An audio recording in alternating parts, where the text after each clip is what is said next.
Hey, everybody, welcome back to another episode of Small Biz Ahead, the small business podcast presented by the Hartford. Gene and I just had a great conversation around online marketplaces and alternative business lending with our friend Brock Blake over at Lendio. He is the founder and CEO. You might remember him from a past episode we did where we were talking about kind of digital lending and what that means and kind of demystifying it a little bit. But Gene, I thought it was really interesting and just to remind ourselves that it's not just online lenders. There are online marketplaces where you can go to get connected with hundreds of types of lenders, so no matter what your situation, it's an easy way to start figuring out what the options are for you and for your business. Yeah, I agree. I mean, Brock was, made the point that, Lindeo is an online marketplace. They're not lending money; they're facilitating the loans. So it's like you go. They have banks, credit unions, CDFIs. They have other online lenders that all part of their network. And then that's like you go to Lindeo, you fill out the application. They take care of all the sort of the due diligence, getting the documentation, and then they're going to put your application out to the financing places that they feel are going to be the best match. So it's a really good service. And I just, I just think this, John, as we've been doing this whole Money Week stuff, these segments, it is so true that some of these things we talk about, whether it's SBA loans, or it's family and friends, or it's, it's like people, it's an awareness issue. Like, I don't think enough people understand that there's this whole online world, as big as it is, where you can get money for your business. And there's a lot of different resources. Maybe it's confusing, but Lendio provides that one platform to get it all done in one place. And Brock's been doing this for a while, and he does a great job at that company. Yeah, I think it's an interesting point you bring up, Gene, because I think it's kind of a category thing. Like financial services, it's just an old industry, right? Yes. So yes. We are up against hundreds of years of perception on like, I need money. This is how I get money, or even insurance, right? And the world is just so different these days, and the way people want to engage and operate and buy and learn about products is. So I think, I hope that the content is enlightening for folks. I think it shows you kind of a range of different ways that you can access and think about money, and even money at different parts of your journey, whether you're a new business owner established and looking to kind of like put cash flow back in. If it's something where you're trying to kind of like start something new, but maybe already have something on the side. If it's something where maybe you kind of have to start, right? So the easiest way to I feel like get a loan is to be in debt. So sometimes you have to kind of take a couple steps to show, that you can be classified in a certain risk pool to kind of build your worthiness in order to get access to the capital that you need to kind of execute your big idea. And I think there were a lot of good nuggets here. So we'll dive right in and, hope you all enjoy the conversation and are enjoying this, series of content. And we'll catch you soon. Hey, everybody, John Adakonis from the Small Biz Ahead podcast here. Today, we actually have a sponsored episode from our partners over at Lendio. We are joined by their CEO and founder, Brock Blake, to talk a little bit about his journey and kind of the evolution of Lendio as an online marketplace, and a little bit more about the solutions and products and services they offer that can help fully connect you with the types of capital that you need. So thank you to our partners at Lendio for sponsoring today's episode. And thank you to you listeners and viewers, because without you, we would not be here. Hope you're having a great day, and we'll jump right into the episode. Talk to you soon. Hello, everybody, and welcome back to another episode of Small Biz Ahead, the small business podcast presented by the Hartford. This is John Adakonis. I am joined by my partner, Gene Marks. How's it going, Gene? Doing good, John. It just occurred to me, John, that, for you guys seeing how the sausage is made, like we are recording this whole series of podcasts, we're recording throughout a day. I haven't changed my shirt the entire day. I don't think, John, you have either, right? If for all of you fans who are like binging this series, you're watching every episode, you might have realized that these guys are like dressed the same every day. And I just wanted to assure our audience that I do shower on a regular basis and change my clothes. Okay. It's true. I think it gets a little bit more interesting the more I think content's become a little bit digital and social.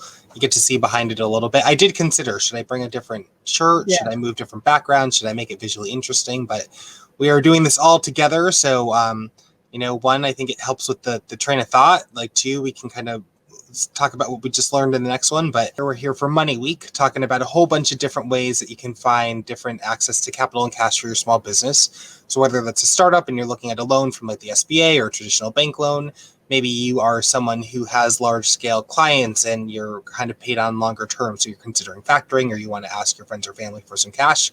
We talked about it all. This episode specifically is going to be about online lending and when to think about an online marketplace. So we are joined by a repeat guest of ours, Brock Blake. He is the founder and CEO of Lendio, and he is going to talk to us about why, when, and where you might choose to work with an online lender. So Brock, welcome back to the show. Thanks, John. Appreciate you having me. And Gene, I've been watching all these episodes. It looks like you're wearing the same shirt in every single one of them. Honestly, do you notice like I'm starting to grow? I have a growth on my face as well, and like getting all bedraggled looking and all. So yeah, thanks for pointing that out, Brock. Really appreciate that. You're welcome. Yeah, appreciate it. Awesome. Well, Brock, Gene, nice to have you both here. Brock, thank you for spending some time with us today. Yeah, my pleasure. We're excited to kind of dive right in. And, maybe just for folks who are listening for the first time or who didn't catch our last episode, can you tell us a little bit about yourself, a little bit Lendio, and kind of what you do there? Yeah, Lindeo is the largest marketplace in the United States for business loans. So if you're a business owner and you need capital, we've aggregated about 100 lending institutions across the country, from banks, credit unions, fintech lenders, non-bank lenders, onto one platform, and make it easy for that business owner to go apply for a loan, one place, get access to many loan options that they can comparison shop the rate, the term, the payment amount, and choose the product that is the best fit for them. So we've funded, I think it's now around 400,000 small businesses, for about $13 billion across the U.S. So we call it fueling the American dream. We're very, very passionate about helping these business owners get access to capital and grow their business. That's awesome. Those are some staggering numbers. That's grown a lot, I feel like, the past couple of years, huh? Well, yes, it has grown a lot. Included in those numbers are, a couple 100,000 PPP loans that we helped business owners secure during the pandemic, which was an amazing experience. Took about 10 years off my life, the amount of stress that it caused, but it was incredibly meaningful to be able to make such an impact. Awesome. Well, that's good to hear. So maybe we start simply. Why might someone kind of think about, pursuing financing through an online lender? So you talked a little bit about it's a lot of folks there. You can kind of comparison shop. It's a single application. But are there certain kinds of businesses or reasons why an owner might kind of want to lean into that path first? Yeah, I think online lending, the true benefit is the ease and the convenience of being able to apply for a loan and get access to capital very quickly. And that's not the only benefit, but that's one that most people think of that comes to mind right away. The other thing is that I love about kind of online lenders compared to kind of some of the bank lending that is out there is I think it gives access to wider breadth of small business owners. I think, and I don't want to talk down on banks because we have lenders that are banks on our platform, or banks that are lenders on our platform as well. But to be able to look at some of the underserved small businesses or minority-owned businesses or women-owned businesses or other things like that, you tend to see that. Or businesses that are, younger in as far as their maturity, they've maybe only been in 6 months of business or a year in business. The profile of a bank customer or getting a loan through a bank is usually 2 to 3 years at a minimum in business. Really healthy revenue, positive cash flow, very high credit score. Usually have to have collateral, and so if you don't meet the criteria of every single one of those items, which is very frequent. Maybe you only have 2 of those items. Then it may be a challenge when you go to your bank and you apply for a loan and you may get declined. So online lenders opens up to a whole new universe of small businesses that maybe didn't have access to capital previously through traditional banks. That's an interesting point because I think especially in business, it's kind of tricky to start to understand what are the things that make you a good candidate for a loan, and experience so much oftentimes is the thing. So especially if you're in a newer formed business or in a category where you're not going to have 10 years of kind of receipts to show back, it's an interesting way to kind of give access and to find lenders who might be good ones to work with. So definitely an avenue I think that folks are interested in pursuing and learning more about. So when you think about how to prepare for that application, because you are kind of starting once and distributing it to many, like what are some things that businesses might want to kind of do to get their affairs in order, right, before they jump in and start shopping around right away? Yeah, so I mean, the process of the application is really simple. I mean, it's 10 to 15 minutes, or it could be 5 minutes if you have kind of everything ready to go through the process. When you sign up to Lendio, we do a soft pull on your credits. We pull down your credit score and your credit data. We leverage that. We go out, we sync your bank data. So we're looking at 3 to 6 months of bank transaction history, whether you upload your bank statements or whether we use technology to go pull that. We're leveraging, we look at tax return or any Google data that shows whether you're online and some other things like that. And we use all that information and match it up in we have got technology algorithms that says, okay, out of these 100 banks, and the profile we are looking at of that business owner, which lender or group of lenders are most likely to be able to offer a loan. And we send that application off to, let's call it 4 or 5 or 6 lenders. They'll underwrite it, and then they'll send back to us an offer or a decline. Then we take those, let's say 4 out of the 6 give us an offer. We'll go back to the business owner and say, okay, here are your 4 options, A, B, C, D. And they can comparison shop the rate and the term and all the details of that loan and choose the loan product that is the best fit for them. So, having access to your tax return data and or handy and any sort of, you can, if you want to upload bank statements, having access to that. Those are the 2 primary things that we're going to look at and to make it an easy process. Great. And then, Gene, I'm sure that you have a ton of thoughts and questions here too. So I do. So Brock, you mentioned at the beginning of the conversation how like loans come from a whole bunch of different sources. I mean, credit unions, CDFIs, right? Yep. Community development, financial institution, the SBA, online lenders, banks. As a business, do I care where the money is coming from?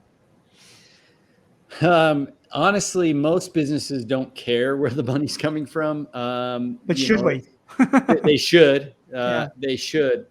But I think one of the things about Lindeo is that we care a lot about the reputation we're delivering. We're the advocate for the business owner, and so we're not going to add a lender onto our platform that we haven't vetted. That we want to make sure that they provide a great customer experience after they get the loan. There's some horror stories out there, right? Right. And so I think doing your research on the lending institution, even if you haven't heard of them, go look at their online reviews and see kind of what the experience they've had with other customers. Do they post credibility things around? Do they have, they post a phone number? Do they post their address? Do they post the team, the management team on the website? Or are they hiding behind certain things? And so there's some things like that I think are best practices for a business owner to determine, hey, is this the right lending institution that's going to take good care of me? Whether they're really well known, like an American Express or someone like that, or Bank of America, or maybe they're lesser known. Some of the lesser knowns, they're coming up, but they do an incredible job taking care of their customers. So. Mm-hmm. So if I'm evaluating a potential lender, like let's say Lendio is recommending 2 or 3 different sources. Let's say the terms of the deal are relatively the same. What would you? I mean, you work with with these guys for years. You know what I mean? So what would be what would be your advice? What would be either red flags that I should be aware of for a potential relationship that might not be good for my business? Or on the other side, what would be like things I should be looking for the right lender for my business? Well, I mean, there's evaluation of lenders, but then there's just evaluation of the loan product. Is it the best fit for the business owner? So evaluation of lenders, I think we talked about that a little bit, and you can kind of compare and contrast certain lenders. But in my opinion, it's most important for the business owner when they're thinking about getting a loan to make sure you do the ROI analysis on a loan. And meaning sometimes, people talk that there's low rate loans, there's medium rate loans, there's high rate loans, and high rate people think are automatically bad, and low rate they think automatically is good, and that's not really the case. A lot of times it can be a cost of capital for a high rate loan could be lower because of the shorter duration and gets you what you need than doing a 10-year low interest rate loan. Right. And the other thing is that, so in ROI case, if I'm a business owner, I want to know, like, venture capital is really expensive money, right? I've raised $80 million in venture capital, and I have to return, I'm supposed to return 5 to 10x, the money that I've got. That's expensive. That's a high rate of interest. That's a high rate of interest, right? But the ROI case on taking that money is really high. And you look at some business owners and you say, well, man, if I could get this loan and I can increase my revenue by, 10 grand a month, and I can pay that off in 6 months, it may be the best money you've ever taken because you've really thought through the ROI case. Right.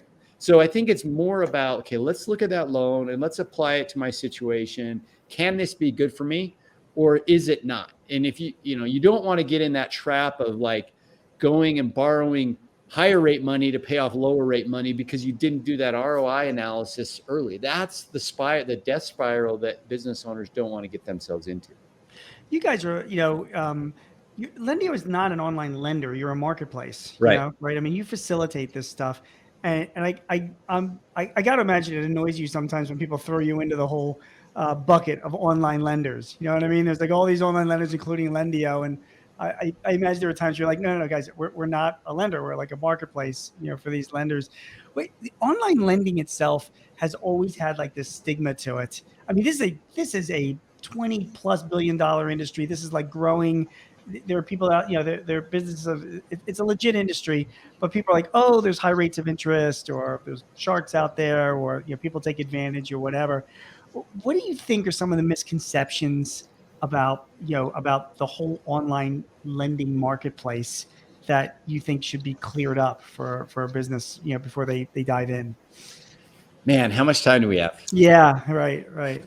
Well, let me hit on a couple things. So the first thing is there are bad actors out there.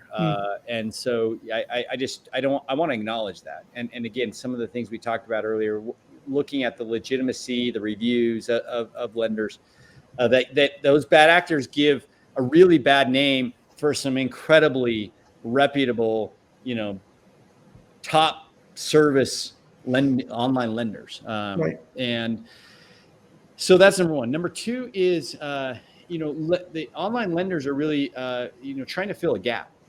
You've got banks that are only going to lend to the highest credit business owners. But what about everyone else? Right. And there's a very small percentage of businesses that are going to meet the criteria of a traditional bank or credit union. And so, I think it's capitalism that online lenders are going to say, like, if you're comparing them to the bank, yeah, they're lending to people that are riskier than a bank would, because those business owners went to the bank and they got declined, and what's the opportunity? The third thing is, I think putting yourself in the shoes of a lending institution. I don't care if you're a bank or an online lender or you're a CDFI or who you are. They're really trying to price risk. So I talk to business owners and I think about, I call it the 3 C's, right? You've got your credit score, you've got your cash flow, and you've got collateral. Right. Now, if you have great credit, really strong cash flow, and really good collateral, you represent low risk, and so you're going to have a low rate. But let's say you only have 2 of those 3. You've got collateral and you've got, good credit, but no cash flow. Right. Well, now you represent medium risk. And so guess what? Your rate, it's economics. Your rate is going to be a medium rate. Right. Or let's say you only have 1 of those 3. Let's say you only have cash flow, but you have low credit score, you have no collateral. now you represent higher risk. And so your rate is it's going to continue to go up as what type of risk you represent. So I think it's helpful for a business owner to take a step back and do a self-assessment and say, if I were a lender lending to me and I were looking at my credit and my cash flow and my collateral, where do I fit? And then you can manage expectations and you say, okay, well, it's a 18% rate, and I wish it was a 5% rate, but I'm not in the 5% category today. And that's kind of just some self-awareness. Right. I think is a valuable aspect to think about. Well, you're making this assumption that we as business owners are reasonable people, and it is kind of a stretch sometimes, because we're always thinking we're being fleeced, and that's not the case. It's just that other people. You're right; they're managing their risk. Brock, other questions for you. And I'm jumping around, but I'm curious to get your thoughts on it. There is not within. We're talking about. We're having this conversation now in like sort of early to mid-November. Inflation has been, as creeping up significantly. Yep. And with the expectation that's going to continue. I speak to just like so many business. I was traveling this past week, 2 weeks actually, at various conferences. And when we talk about inflation and the economy, there is not a single business owner in the room in front of me that does not expect interest rates to be going up sometime, in the near future. I mean, it's sort of going to be inevitable, that the Fed's going to have to start jumping in at some point and to control. So I was just kind of curious if are people will be viewing this, John, I guess people will be viewing this sometime in December or whatever. I mean, it's going to be fairly close to when we're talking, so it's relevant. But what are your thoughts on interest rates as somebody who's in this lending marketplace? I mean, do you feel like going to business owners and saying, hey man, if you need capital, you better lock it in sooner rather than later because rates are going up? Like, give us your thoughts on where you think interest rates are going, or what type of advice you would be giving to business owners looking for financing now. Yeah. Candidly, I think that the business lending environment is a little bit of an arm's length from the moving interest rate. It's not like mortgage and it's not like auto. Okay. Like the Fed rate changes and your mortgages changes immediately, or your auto rate changes immediately. And in business lending, it's kind of one step removed, and it's not going to fluctuate as it's a little bit insulated from that. Now, so my point is, I encourage business owners, the best time to get capital is when you don't need it. It's great advice. If you can be, and that's again, we're emotional people, and if we don't need it, we think, why would I go and spend any time trying to get it? But if you got a cyclical business, and you're going into your down season, before you get to your down season, you should be applying for a loan and kind of preparing for that rainy day. And so I think I don't get too caught up, and just because I see it, Sure. that the rates don't fluctuate as much as consumers. I focus less on that and more on what are the needs of that business owner, and how does that, when do you need it? When can you can you prepare and get the capital? Like the worst time, and this happens so often, is all of a sudden it's Wednesday and I've got payroll on Friday, and I'm looking at my bank account. I'm like, I'm not going to make payroll. That's the worst time. And I need money right now. And they come in and they apply, and it's like, okay, when do you need the capital? I need it tomorrow because otherwise I'm not going to hit payroll on Friday.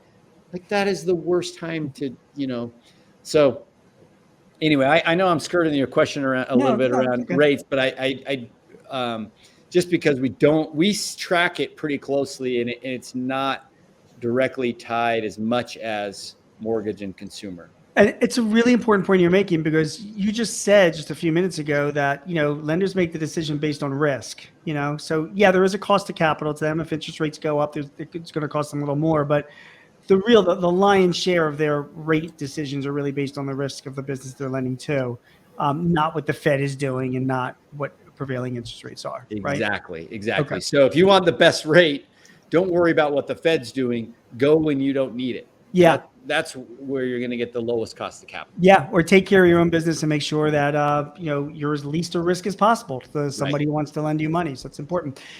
Also, you mentioned earlier about the type of due diligence that you do for businesses that want to, when they go through the application process. So you're looking in their bank history, you're looking at their tax returns, you're looking at their credit history. So do you get pushback from that? Do a lot? I mean, listen, we run businesses. We hate it when people ask about our internal financial affairs. You're like, how am I going to lend money to you unless I know like what your business is? So what do you say to a business owner who's like, I don't want to share all the information with you, or can I just share some of the information with you? You must get some pushback on that, right?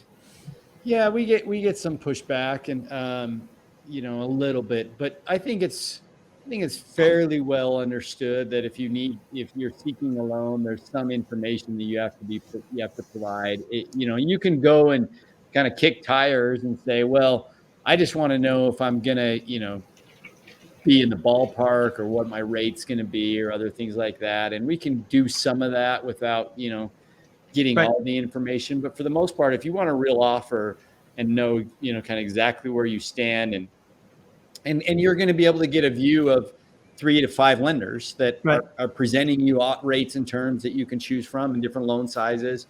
And there's no cost to that business owner. So there's a little bit of pushback, but not much, honestly. I think it's fairly well accepted these days that I need to provide some information for them to do some analysis. All right. And John, I'm going to turn it back to you in a minute, but just one final question, Brock, for you is like, where do you see Lindeo going, as a marketplace for online loans, all of that's happening right now in 2021, if you project yourself 5 or 10 years in the future, besides you going to watch your son quarterback for the Eagles at that time. Let's go. Where do you, how do you see the world of financing for small companies going? Should, more digital, crypto, more vehicles and instruments to finance your business off of? I'm kind of curious what you've thought about the future for the company. Yeah, so I'd answer that question in 2 ways. So there's 2 participants here, right? There's the business owner and there's the lender. Mm-hmm. So let's talk about the business owner for a second. In a few years, the business owner will in the palm of their hand, their phone, they'll be they will be able to have what I call an always-on application. Meaning, I don't want the business owner to ever have to go and apply for a loan again. If we have access to, their bank data, we have access to, and it's open banking where they give access to it, and you have access to some of their invoice data or whatever. Then what happens is, we can predict when they're going to need a loan and recommend it before they ever think about applying for a loan. Because so just alert them on their phone, when they're getting cash alerts going like, hey, you got payroll coming up, you've got this bill that you haven't, collected on, or, oh, you're approved for $50,000, click here to take it. And it's just like ease of running your business because it's just right there. You have access to it all the time.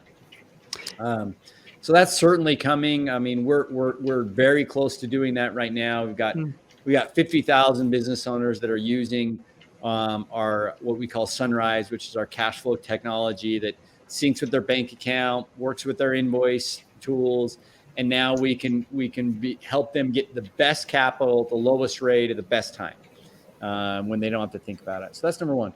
The second thing I think about is on the lender side. And specifically with banks and credit unions. You've got about 5,000 banks and credit unions in the country that do business loans. And the majority of those require you to go into their branch, fill out a stack of papers this thick, and then wait 6 or 8 weeks for them to get back to you on whether you're approved for a loan or not. Literally still in 2021. That is absolutely the environment. Yep. Yes. Yep. But what's happened is they've had this pandemic where banks realized that business owners were, first of all, they were quarantined. They couldn't go into the branch. And now they never want to go into the branch. Right. And so banks are really starting to embrace and ask for technology where they could have bankofabc.com, I'm Gene Marks. I go and apply, and I can get approved, instantly at that bank. And the experience is going to be much more like online lending, Yeah. but with bank rates, right? And so we've got a lot of technology that's able to do that, and we've got a lot of banks we work with that are kind of begging for it. And so there's opportunity to really make this this experience of lending much more frictionless, or take out a bunch of the friction of the experience for both sides, and help get access to capital much easier. That's great. That's great. Brock, that's great. John, any final questions from you? You want to pick it up? Yeah, I think my only question really is, when folks are kind of thinking about using an online marketplace, you're going to get access to different types of lenders, right? So if you're not one of the most kind of, traditionally creditworthy businesses or people, and I think it's interesting that we even still use that term, especially so much around a credit score. I kind of look at it like a debt score, because you can't really get it unless you take on debt. But, as we're thinking about ways to kind of maybe move that tier, so if you're trying to get from like high risk to medium risk, or medium risk to low risk, do you think of an online marketplace as a good way to kind of find, alternative lenders, so you can start to kind of build up either your cash flow or your credit score? So if you want to be in a position where you are more comfortable long-term working with a traditional bank, you're kind of doing the work to get there? No question. I'm so glad you brought that up, because a lot of times a business owner, I might be a high risk business owner today. And so if I can be methodical and disciplined to say, okay, I'm going to take this loan and I'm going to pay it down, the first thing that's going to happen is the lender that gave you that loan is going to see that you're creditworthy, and they're going to be motivated to give you a larger loan of renewal for a larger loan at a lower rate. And so the next loan you take, you take another loan from them, and it's at a larger loan, lower rate, and you're disciplined and you pay that down. Now other lenders, either the same lender or other lenders, are now going to see, wow, they've got a track record, and they're going to give you a larger loan at a lower rate. And you're just going to keep earning your way into that larger loan, lower risk category. And so I highly recommend, you don't want business owners to get into trouble, into bad spots. And again, that's all about that ROI decision, and that's critical. But if you there's ROI there and there's opportunity to do that, now you're going to put yourself in a great position where you've got the access to lower rates, larger loans, to help your business work through those cash flow needs. Yeah, it's interesting too, because just even your comment around interest, and Gene, if the inflation rumors hold up, and these loans move at a different pace, when you think about maybe purchasing property or collateral for your business, to kind of think about that might be an alternative way to kind of think about how you start to kind of add into that asset bank too. Yep. Awesome. Well, Brock, it's been a great conversation, and we want to thank you again for joining us. I think that this is an interesting topic for a lot of folks, and gave some good overview on how and when to think of an online marketplace and what the role is, right? As you're kind of looking at different access to different types of funding for yourself and your business. So thanks very much for joining us again. Yeah, always love spending time with both of you. So thanks for having me. Yeah, love talking with you, Brock. So thank you very much. Appreciate it. Have a great weekend. Yeah, you too. Thank you. We'll catch you soon. See ya.